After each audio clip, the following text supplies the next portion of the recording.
Saasatan sheekh waan ku salaamay nin dhalinyaro ayaan ahay muddo dheer ayaan siigeysanayay waxaan isku dayay in aan joojiyo laakiin isbuuc ka bacdi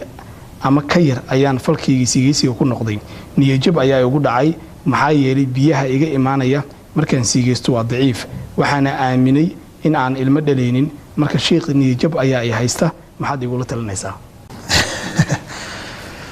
alxamdulillaah horta mas'alada siigeysiga markay culimadu ka hadlayaan ama atibada iyo dhakhaatiirtu ay ka hadlayaan duruuftan ku haysata iyada kamida waxa sababa qofku jinsi ahaan iyo shahwa ahaan inuu daciifo qaabo badan bay u daciifisaayo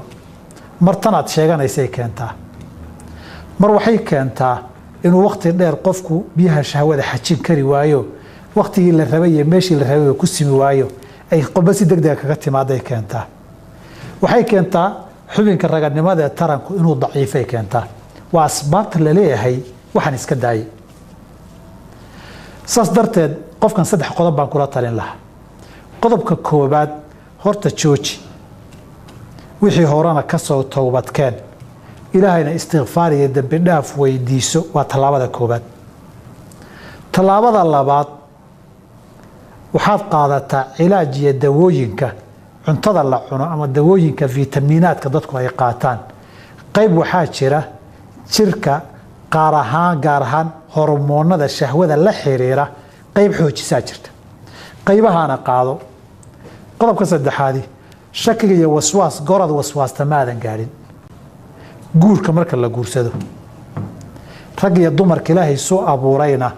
ay gees isula baxaan waxay leedahay shucuur iyo dareen wax kiciya oo awood aan jirin dhaliyay leedahay awoodda dhalatana sideedaba qofku niyadiisa ay ku xiran tahay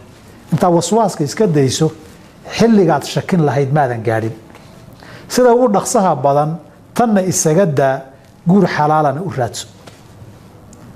oo haddii aad dabac iyo gabar ka cabsato kuwii garoobka ahaabaa joogoo badane mid garooba raadso waxaan rajaynayaa haddaad waxaana iska dayso waxyaabaha muqawiyaadka ee xoogeeyee taakuleeyana gaar ahaan kuwa aan dawooyinka kimikaalka ahayne herbaliska la yiraahdo oo kaleeto iyo fiitamiinaadka iyo cuntooyinka aad qaadato guursatana inaad caqabada gudbaysaan rajaynayaa wabillahi tawfiiq